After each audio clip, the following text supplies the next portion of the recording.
jika benar terjadi ada oplosan Pertamax? Kita bahas bersama anggota Komisi 6 DPR RI Rifki Abdul Halim, peneliti Selyos Muhammad Saleh, dan pengamat otomotif Fitra Eri. Selamat malam Mas Rifki, Mas Saleh, dan Mas Fitra. Selamat malam. Malam, saya ke Selyos dulu, ke Mas Saleh. Dari 519 aduan publik yang masuk ke posko LBH dan Selyos, apa saja keluhan kerugian warga yang realnya yang diadukan, Mas? Iya, yang pertama hari ini sejak tanggal 26 kami merilis posko pengaduan, sudah ada 526 aduan yang masuk. Sudah lebih banyak ya? Karena prosesnya masih berlangsung, memang masih kami dalami. Karena kami menutup posko pengaduan ini rencananya sampai tanggal 5 Maret ya. Ya. Tanggal 5 Maret, sehingga sampai hari ini memang masih kami verifikasi dan masih kami dalami. Yang salah satunya tadi seperti di pengantar liputan, yang ditanyakan ke masyarakat kerugian misalnya yang diderita kalau mengonsumsi Pertamax secara rutin, menggunakan Pertamax secara rutin 2018 sampai 2023. Nah, apa saja sebenarnya kira-kira masalah yang coba digali sampai saat ini, Mas? Meskipun masih diidentifikasi ya dan masih dikumpulkan, tapi apa kira-kira garis besarnya? Iya, ada beberapa pertanyaan inti yang kami konfirmasi. Yang pertama, rata-rata konsumen kira-kira akan menggunakan BBM jenis apa? Nah, itu yang kami identifikasi. Kemudian sejak kapan konsumen itu mengkonsumsi bahan bakar tertentu, misalkan rentang tahun 2010 misalkan sampai tahun 2025 atau rentang tahun 2018 sampai tahun 2025. Kemudian kami juga mengendalami intensitas, seberapa sering mereka mengisi dan apakah ada semacam dugaan oplosan ini berimbas pada kendaraan yang dialami oleh konsumen. Kemudian juga kira-kira jika kerugian itu dialami, paling banyak dialami dalam hal apa? Misalkan apakah kendaraan atau ekonomi. Dan jika pemerintah atau Pertamina ya tidak mengoplos RON 92 dari 90 ke 92, kira-kira sisa belanja uang apa ya saja yang bisa digunakan untuk kebutuhan masyarakat. Jadi kami bertanya hal-hal yang sifatnya basic dan fundamental dari kebutuhan masyarakat. Ya, basic fundamental ya, tidak hanya soal oplosan aja, tapi sisa selisihnya jikalau uang segitu yang harusnya membeli RON 92 tapi dapatnya RON 90 itu seperti apa ya? Itu yang masih dicoba digali. Ya. Nah, kalau dari Mas Fitra, dari segi kendaraan saya tentu ke Mas Fitra. Memangnya kalau benar ada oplosan, apa dampaknya untuk kendaraan yang bisa dirasakan secara langsung? Karena kan sekarang publik masih was-was ya, apakah betul yang selama ini diisi adalah oplosan atau tidak Pertamax-nya? Ya, terlepas dari faktanya seperti apa, jika memang sebuah kendaraan itu mengonsumsi bahan bakar dengan spesifikasi di bawah kebutuhan minimalnya, itu akan memiliki dampak yang buruk. Yang paling ringan adalah tenaganya berkurang, konsumsi bahan bakarnya menjadi boros.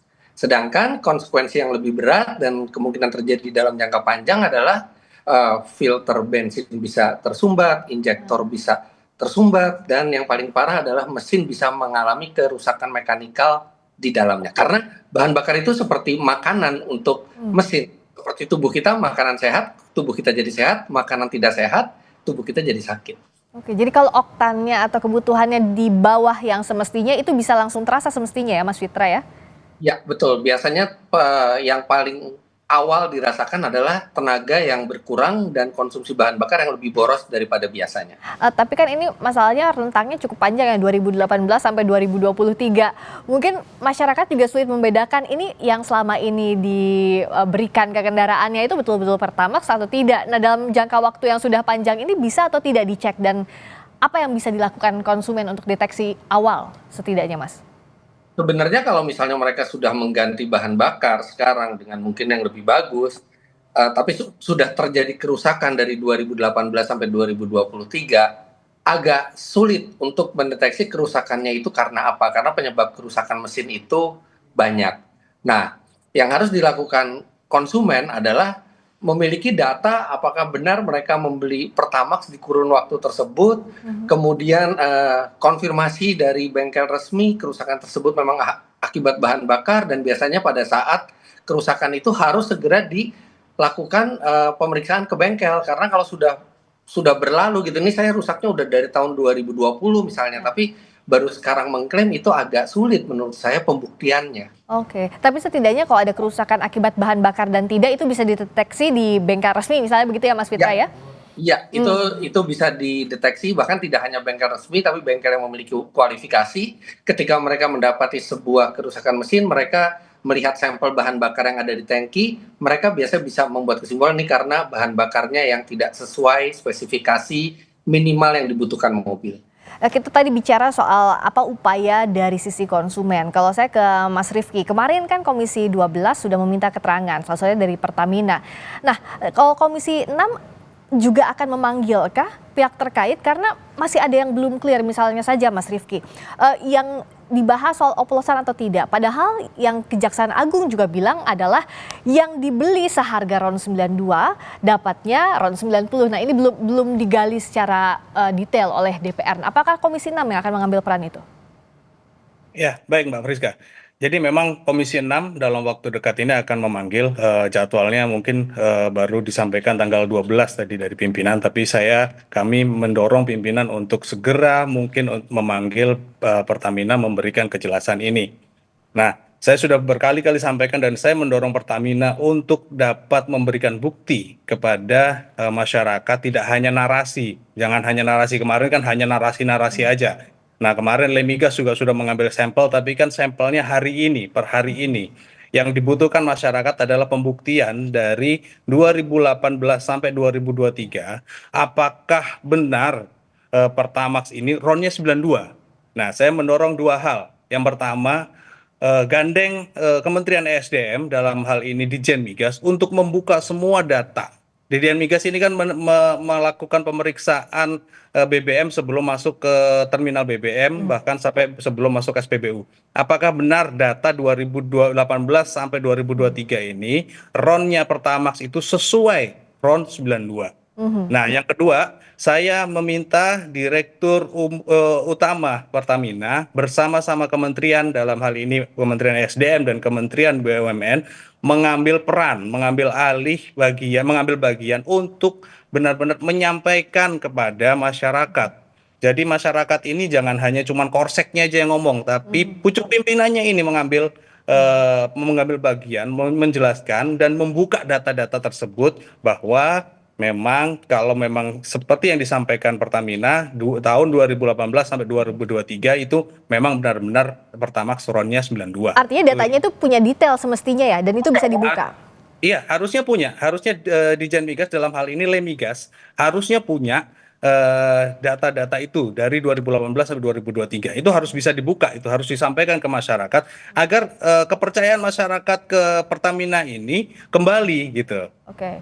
Nah, kalau bicara soal kerugian masyarakat yang saat ini juga banyak sekali disuarakan publik, saya ke Selyos lagi. Sebenarnya kalau hitungan dari Selyos, kalau kerugian negara kan Kejagung bilangnya 193,7 T per tahun 2023. Nah, kalau Selyos berapa kira-kira hitung-hitungan kerugian publik dalam kasus dugaan korupsi Pertamina ini? Iya, kenapa kemudian LBH Jakarta dan Selyos membuka posko ini? Karena sejak awal kami memperhatikan memang Kejaksaan kan fokus pada kerugian keuangan negara, tetapi luput pada menghitung kerugian konsumen. Nah, dalam simulasi kami menghitung bahwa jika asumsinya semua pusat-pusat SPBU itu menggunakan Pertamax oplosan, kerugian yang dialami oleh konsumen itu sebesar 47 miliar per hari atau 17,4 triliun rupiah per tahun. Wah, 47 miliar per hari itu dalam hitung-hitungan kerugian dalam bentuk apa, Mas, garis besarnya?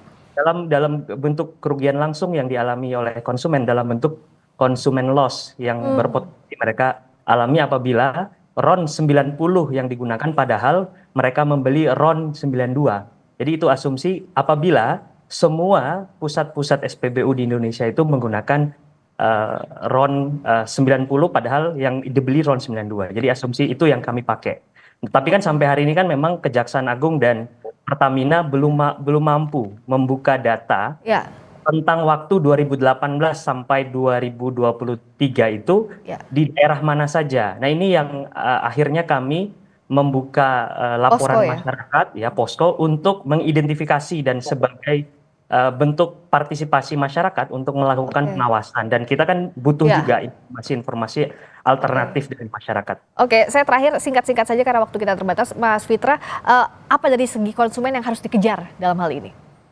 Ya, sekarang ini konsumen kehilangan kepercayaan ke Pertamina karena apa yang terjadi itu sangat menyakiti hati masyarakat. Apalagi kalau kita dengar keterangan dari Kejaksaan Agung, RON 88 atau RON 90 itu dicampur dengan RON 92 untuk menghasilkan RON 92, yang mana itu tidak mungkin karena pencampuran RON itu adalah volume base. Jadi 50% oktan 90 dicampur 50% oktan 92 itu hasilnya 91. Jadi berapapun RON yang lebih rendah ketika dicampur dengan 92 tidak akan mencapai 92. Nah, sekarang dibutuhkan banyak hal dari Pertamina untuk membuat masyarakat percaya kembali. Pertama, investigasi ini harus transparan dan menyeluruh. Kemudian harus dilakukan perubahan total di Pertamina untuk membuat masyarakat percaya bahwa kedepannya tidak akan terjadi seperti ini lagi. Ya, mengembalikan kepercayaan publik bagaimana Mas Rifki? Selain tadi memanggil pihak Pertamina, bagaimana juga masyarakat bisa mengejar dan mempertanyakan apa saja kerugian yang sudah diderita dan apa yang kompensasi yang bisa diberikan? Singkat saja. Ini kan sekarang, Mas Rifki, silakan. Jadi Pertamina memang harus membuka data semua dan berikan waktu Kejaksaan Agung untuk benar-benar mengupas ini semua. Kemarin kan katanya beli RON 92 tapi datangnya 90 gitu kan. Nah, ini biarkan Kejaksaan Agung membuka. Barangnya ini kemana? Ini pertanyaan ini kan gitu kan. Betul. Apakah barang ini memang disebarluaskan ke masyarakat atau ini ditimbun saja atau bagaimana? Kita belum mendapatkan kejelasan itu. Tapi yang pasti saya mendukung masyarakat apabila Pertamina memang memberikan Pertamax dengan RON di bawah 92, maka masyarakat berhak menuntut tanggung jawab Pertamina karena sesuai saya mengacu Undang-Undang Nomor 8 Tahun 99. Ini perlindungan konsumen. Jadi konsumen berhak mendapatkan ganti rugi dari Pertamina. Dan saya mengapresiasi ke LBH Jakarta bahwa sudah mau membuka aduan dari masyarakat. Kami membuka tangan aduan itu, monggo disampaikan ke Komisi 6 DPR RI agar nanti kita pelajarin, kita panggil lagi Pertaminanya untuk membedah semua itu. Semua pihak harus mendorong ini dibuka seterang-terangnya agar jangan sampai konsumen dirugikan jika ia harus bertanggung jawab sesuai dengan undang-undang. Terima kasih Mas Rifki, terima kasih Mas Saleh, terima kasih Mas Fitra. Selamat malam.